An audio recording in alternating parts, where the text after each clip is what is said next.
Welcome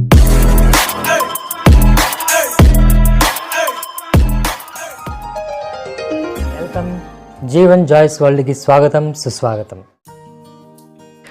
dear students, మరి గత క్లాసుల్లో మనము యామ్ గురించి, ఈజ్ గురించి, ఆర్ గురించి నేర్చుకుంటూ వచ్చినాము పాజిటివ్ సెంటెన్స్లో. అదేవిధంగా మరి నాట్ అనే పదమును చేర్చి నెగిటివ్ సెంటెన్స్లు కూడా చూస్తూ వచ్చినాము. యామ్ నాట్ అని, ఈజ్ నాట్ అని, ఆర్ నాట్ అని. మరి వాటి మీనింగ్స్ కూడా తెలుగులో మనం చూస్తూ వచ్చినాము. యామ్ అంటే ఉన్నాను అని, ఈజ్ అంటే ఉన్నాడు, ఉంది అని, ఆర్ అంటే ఉన్నాము, ఉన్నారు, ఉన్నాయి అని. మరి యామ్ నాట్ అంటే లేను, ఈజ్ నాట్ అంటే లేడు, లేదు, ఆర్ నాట్ అంటే లేము, లేరు, లేవు అని మనం చూస్తూ వచ్చినాము. మరి ఈ క్లాస్లో మనము మరి క్వశ్చన్ ఫామ్గా ఎలా మార్చాలా అనేది మనం చూద్దాము. ఇక్కడ చూడండి, ప్రొనౌన్స్ మీరు ఆల్రెడీ నేర్చుకున్నారని మరి నేను అనుకుంటున్నాను.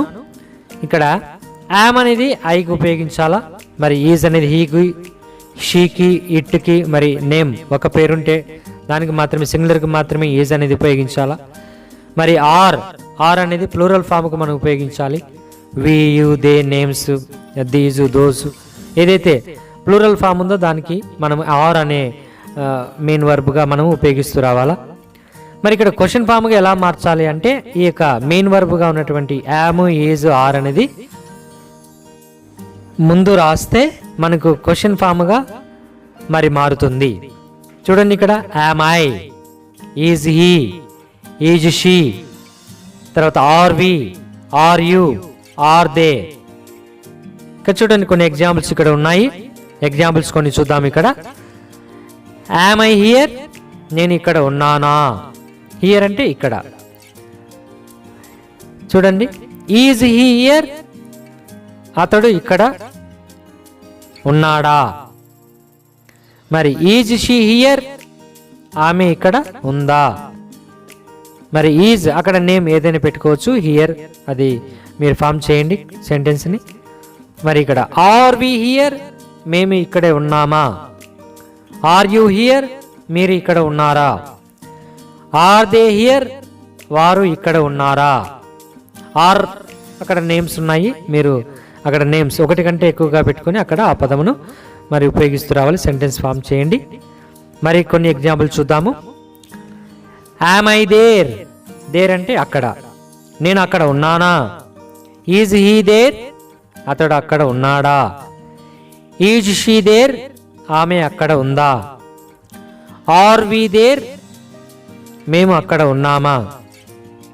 ఆర్ యు దేర్, మీరు అక్కడ ఉన్నారా.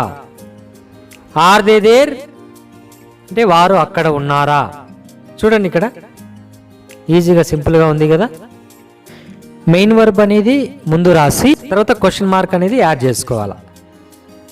ప్రొనౌన్స్ అనేటివి మధ్యలో రావాలా. అప్పుడు మనకి ఇక ఇంటరాగేటివ్ క్వశ్చన్ ఫామ్గా మారిపోతుంది. ఇంకా మనం కొన్ని ఎగ్జాంపుల్ చూద్దాము. చూడండి, ఇక్కడ ఇంకా యామ్ ఐ ఇన్సైడ్, నేను లోపల ఉన్నానా. ఈజ్ హీ ఇన్సైడ్, అతడు లోపల ఉన్నాడా. ఈజ్ షీ ఇన్సైడ్, ఆమె లోపల ఉందా. ఆర్ వి ఇన్సైడ్, మేము లోపల ఉన్నామా. ఆర్ యు ఇన్సైడ్, మీరు లోపల ఉన్నారా.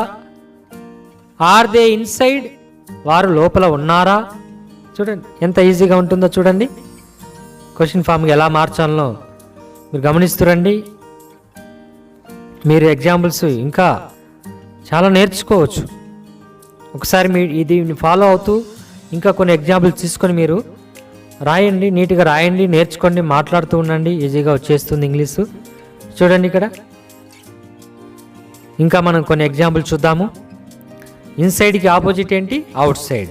సరే, అవుట్ సైడ్ తీసుకొని మనం ఏ విధంగా రాయాలో చూడండి. యామ్ ఐ అవుట్ సైడ్, నేను బయట ఉన్నానా. ఈజ్ హీ అవుట్ సైడ్, అతడు బయట ఉన్నాడా. ఈజ్ షీ అవుట్ సైడ్, ఆమె బయట ఉందా. ఆర్ వి అవుట్ సైడ్, మేము బయట ఉన్నామా. ఆర్ యు అవుట్ సైడ్, మీరు బయట ఉన్నారా. ఆర్ దే అవుట్ సైడ్, వారు బయట ఉన్నారా. చూడండి, ఇలా ఇవన్నీ కూడా రాసుకోండి, నీట్గా పలుకుతురండి, బాగా వీటిని ప్రాక్టీస్ చేస్తూ రండి. ఈజీగా మీరు ఇంగ్లీష్లో మరి మాట్లాడగలరు. డైలీ వీటిని ప్రాక్టీస్ చేయండి. ఇంకా కొన్ని ఎగ్జాంపుల్స్ మీరే తీసుకొని మీరే రాసుకోండి, ఇంకా ప్రాక్టీస్ చేయండి. Thank you very much.